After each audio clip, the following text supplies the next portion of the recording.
Ya, kita lanjutkan ke sila kedua. Tadi kita udah membahas sila pertama, sekarang kita bahas sila kedua. Sila kemanusiaan yang adil dan beradab.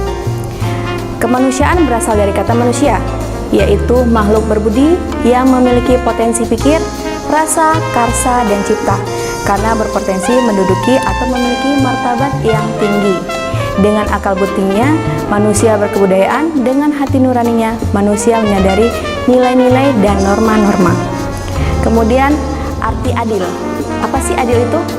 Adil mengandung arti bahwa suatu keputusan dan tindakan didasarkan atas norma-norma yang objektif, tidak subjektif, apalagi sewenang-wenang dan otoriter. Kemudian, beradab. Beradab berasal dari kata adab, memiliki arti budaya yang telah berabad-abad dalam kehidupan manusia. Jadi, beradab berarti berkebudayaan yang berabad-abad, bertata kesopanan, berkesusilaan atau bermoral, yakni kesadaran sikap dan perbuatan manusia dalam hubungan dengan norma-norma dan kebudayaan umumnya, baik terhadap diri pribadi, sesama manusia, maupun terhadap alam dan Sang Pencipta. Selain disebutkan di atas, NKRI merupakan negara yang menjunjung hak asasi manusia atau HAM, negara yang memiliki hukum yang adil dan berkebudayaan yang beradab. Negara ingin menerapkan hukum secara adil berdasarkan supremasi hukum, serta ingin mengusahakan pemerintahan yang bersih dan berwibawa. Di samping mengembangkan budaya iptek berdasarkan adab cipta, karsa, dan rasa, serta karya yang berguna bagi nusa dan bangsa tanpa melahirkan primordial dalam budaya. Contoh penerapan sila kedua ini yakni setiap manusia atau setiap warga negara berhak untuk mendapatkan kedudukan yang sama di hadapan hukum.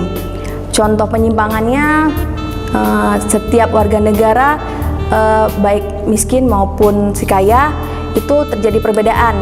Misalnya dalam hal kesehatan, itu merupakan salah satu penyimpangan dari sila kedua. Selanjutnya kita bahas sila ketiga, yakni Persatuan Indonesia.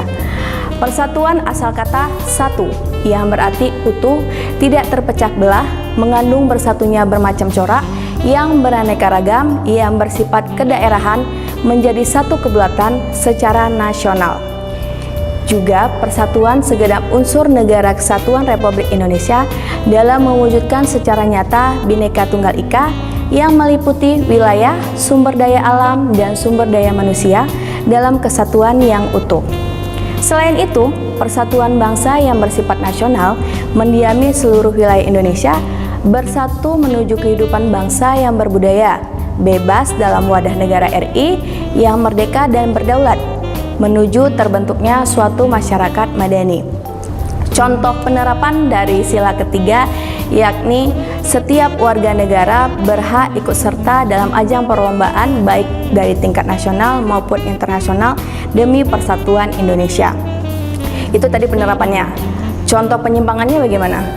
Jadi contoh penyimpangan terhadap sila ketiga ini yakni adanya perpecahan atau adanya berselisih antara suku satu dengan suku yang lain atau golongan satu dengan golongan yang lain, sehingga terjadi perpecahan yang merupakan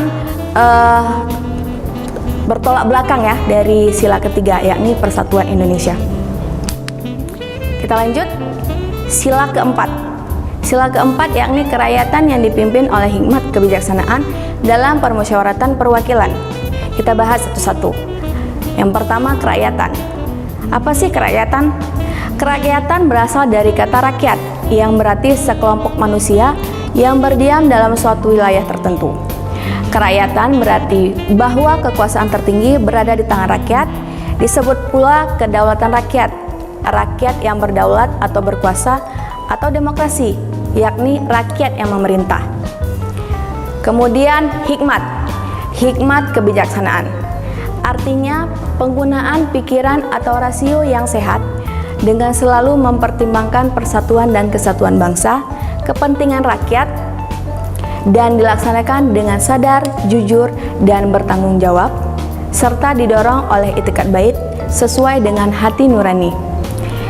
Kemudian permusyawaratan, artinya suatu tata cara khas kepribadian Indonesia untuk merumuskan atau memutuskan sesuatu hal berdasarkan kehendak rakyat hingga tercapai keputusan yang berdasarkan kebulatan pendapat atau mufakat. Dan yang terakhir, perwakilan. Perwakilan artinya suatu sistem dalam arti tata cara atau prosedur mengusahakan turut sertanya rakyat mengambil bagian dalam kehidupan bernegara, antara lain dilakukan dengan melalui badan-badan perwakilan. Rakyat dalam NKRI menjalankan keputusannya dengan jalan musyawarah yang dipimpin oleh pikiran yang sehat serta penuh tanggung jawab dari para pemimpin yang profesional, baik kepada Tuhan Yang Maha Esa maupun kepada rakyat yang diwakilinya. Jadi contoh dari penerapan sila keempat ini yakni adanya pemilu untuk memilih kepala daerah yang dipilih oleh rakyat. Itu contoh penerapannya. Bagaimana contoh penyimpangannya? Penyimpangannya misalnya adanya money laundry pada saat pemilu. Jadi itu salah satu penyimpangan dari sila keempat. Kemudian kita lanjut sila yang kelima, keadilan sosial bagi seluruh rakyat Indonesia. Keadilan sosial berarti keadilan yang berlaku dalam masyarakat dalam segenap bidang kehidupan, baik material maupun spiritual. Seluruh rakyat Indonesia artinya setiap orang yang menjadi rakyat Indonesia, baik yang berdiam di wilayah RI sebagai warga negara Republik Indonesia maupun WNI yang berada di luar negeri. Jadi, setiap bangsa Indonesia mendapatkan perlakuan yang adil dan seimbang dalam bidang hukum, politik, sosial, ekonomi, dan budaya.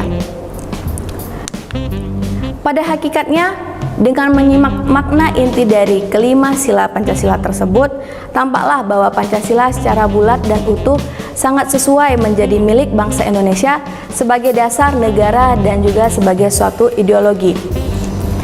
Contoh penerapan dari sila kelima ini yakni membayar gaji tepat waktu terhadap karyawan. Itu salah satu bentuk dari penerapan sila yang kelima, yakni keadilan sosial bagi seluruh rakyat Indonesia. Contoh penyimpangannya bagaimana? Tidak adanya pemerataan jaminan kesehatan. Misalnya yang si miskin tidak mendapatkan jaminan kesehatan, yang si kaya padahal ia punya uang tetapi dia duluan yang diutamakan. Jadi itu salah satu penyimpangan dari sila kelima. Akhirnya dapat kita simpulkan bahwasanya dengan kelima sila dari Pancasila secara bulat dan utuh memiliki makna bahwa di dalam setiap sila terkandung atau berisi sila-sila yang lainnya. Sila yang nomor di atas menjadi dasar sila berikutnya atau nomor di bawahnya dan seterusnya. Jadi antara sila 1, sila 2, sila 3 sampai sila kelima itu saling berkaitan, memiliki hubungan antara sila 1 dengan sila lainnya. Jadi saling berkesinambungan. Demikianlah penjelasan dari materi kita tentang Pancasila. Terima kasih sudah ikut serta dalam pembelajaran ini. Semoga bermanfaat. Assalamualaikum warahmatullahi wabarakatuh.